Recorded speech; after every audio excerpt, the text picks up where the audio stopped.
Good day. Nice to have you visit once again. I would like to talk with you today about death, about sheer, undiluted lunacy, and about telling the truth about news stories.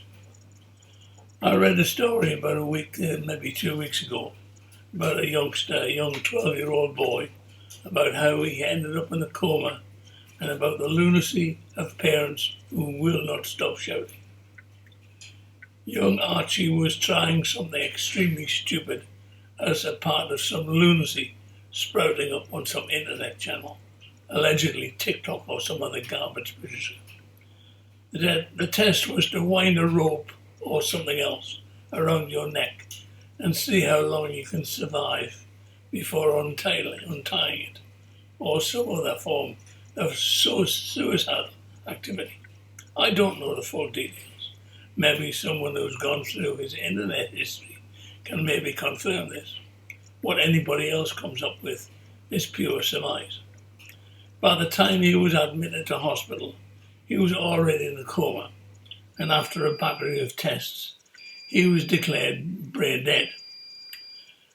Now, with normal people, and by normal people I mean even semi-educated about medical history and medical facts, the parents will be told brain dead and that's it.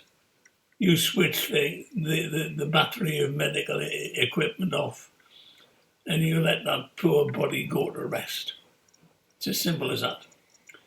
But unfortunately, not Archie's parents, especially the mother, who was convinced he was still alive, who was convinced she felt his hand press hers. She was convinced that all needed was for some time so his body could regenerate itself and the silly little git would be returned to her. She went as far as the High Court and the Court of Appeal, and even appealing possibly to the European Court of Human Rights, and incidentally also appealing to the bloody United Nations, which is something I've never heard of before, all to the intent of trying to persuade one set of judicial voices and brains to accept that she had a point and that she should be listened to and the medical equipment should be left switched on, keeping the poor little git alive, and that's it. But no, she wouldn't be told no. She wouldn't take no for an answer. And of course, the newspapers and the televisions got a hold of it. I even wrote about it on my own blog site.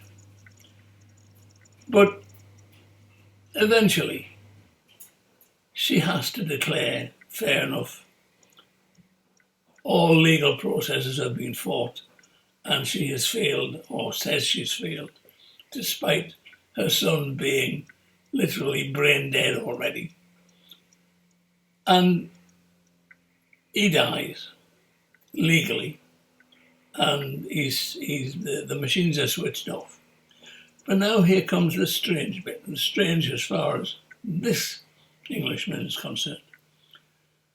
Hordes of people come up to the hospital and start laying bloody roses and wreaths and crap like that all over the place and saying they are praying for him. Now, I'm sorry, but I mean, in these days, it's all right being religious if that's what you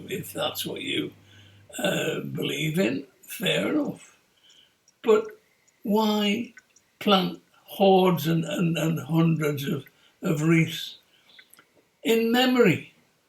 You didn't know him. Nobody knew him apart from his family and his friends. So why this hysteria about the death of some silly young boy who was trying something that was possibly extremely dangerous and was extremely dangerous?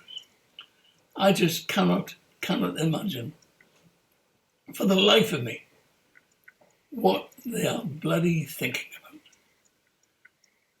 When my own wife died, just over a year ago, I was broken up, I was grief-stricken. But I know that my grief and possibly my own children's grief is private to us. And when my wife was cremated, I stated categorically, no flowers, no wreaths, no nothing.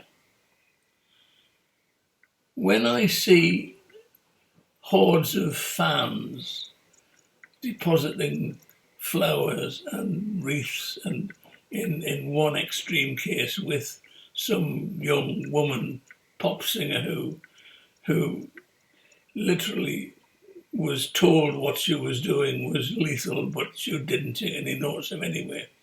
They left half-empty bottles of tequila on a bloody roadside. What is the point?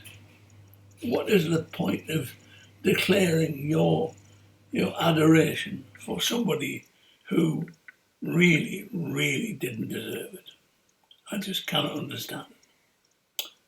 I thank you for your time, and I hope to see you again.